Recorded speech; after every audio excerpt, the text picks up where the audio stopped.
Des amis, j'en ai plus beaucoup, donc je parle pratiquement de tout le monde. Tu vois, je les compte sur les doigts d'une main qu'acheter une grenade trop tard. Donc, c'est complexe pour moi. Mais par exemple, cas concret, t'achètes une dizaine de motos pour rouler et faire de la moto avec tes potes. Tu vois, quand au bout de plusieurs années, il n'y en a pas un sur le lot qui amène 5 litres d'essence, tu vois, ou qui va changer le pneu arrière, ou qui va faire ceci ou cela. Et à un moment donné, quand c'est rendu au point que même l'essence, c'est toi qui dois payer, tu vois, c'est relou, frère. Tu vois, déjà que tu payes les motos, déjà que c'est toi qui payes l'essence, le péage, les maisons, les trucs. Tu vois, donc à un moment donné, bah, t'arrêtes en fait, tout simplement. Hein. Tu gardes qu'une moto pour toi. Et, euh, et bah du coup, tu les vois plus. Hein. Voilà, c'est ça, c'est comme ça que ça se fait. Hein. La sélection, elle se fait plus comme ça. Et donc du coup, bah, je faisais des soirées, tu vois bien. On a fait plein de choses comme ça. Et puis voilà. Mais je suis pas plus malin, hein. Tu sais, je suis né fils unique, j'ai passé, je pense, on va dire les 15 premières années de ma vie tout seul. Parce que j'étais fils unique, donc je jouais tout seul avec mon caca dans ma cour. Bah voilà, hein, quand t'es fils unique, en fait, tu manques pas de quelqu'un, tu manques pas d'amis, parce que tu t'amuses tout seul. T'es né comme ça, frère. Et donc c'est pour ça qu'en fait, je suis presque plus heureux tout seul. Et c'est pour ça que je suis pas très recherchant, je vais pas vers les gens. Et puis le problème, c'est que maintenant, les gens qui viennent vers moi, c'est un peu compliqué parce que je sais pas s'il est là parce que je suis un peu le mec connu, je sais pas s'il est là parce qu'il a envie d'être copain de celui qui a une Lambo ou le château ou mes couilles, frère. Et donc en fait, on sait pas, frère, tu vois. Donc je peux rien faire, frère. Tu vois. C'est comme les bonnes femmes.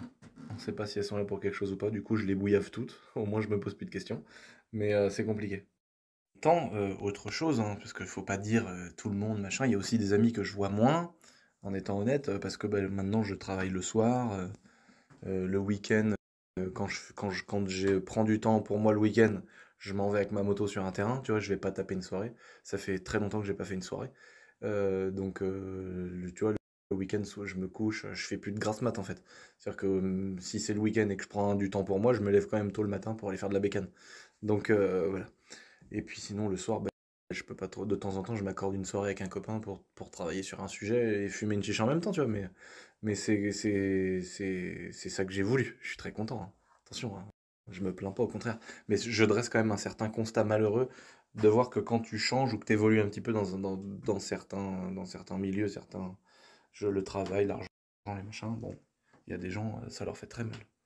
Ils sont très mécontents, frère. Tu sais, faudrait être le petit qui reste toujours à 1005, quoi. À partir du moment. Et en fait, ça c'est hyper drôle parce que ça a commencé déjà à l'époque où j'avais réussi à me payer une 335i. Alors, à l'époque, en 2015 ou 16, quand tu te payais une 335i au 92, déjà c'était pas mal, tu vois. À l'époque, c'était pas mal. C'était une voiture que j'avais payée dans les 30 000 euros. Alors, avec l'argent que coûtent les voitures d'aujourd'hui, ça n'a plus rien à voir. Mais je crois que devant, j'avais dû la payer 26 000 euros. Et déjà, frère, ça faisait des jaloux. J'avais une 335i, frère. On était sur une caisse à 25 ou 26 000 euros. On se calme, quoi, tu vois. On n'est pas sur une Aventador Ultimae à 700 000 euros, tu vois. Et déjà à l'époque, il y avait des jaloux. En fait, je me rends compte que peu importe le montant, quoi. C'est-à-dire que si t'as un iPhone qui vient de sortir, ça y est, il y a déjà des jaloux pour un iPhone, tu vois. Oh là là. L'idiocratisation de notre pays est quand même en train de faire chier, quoi.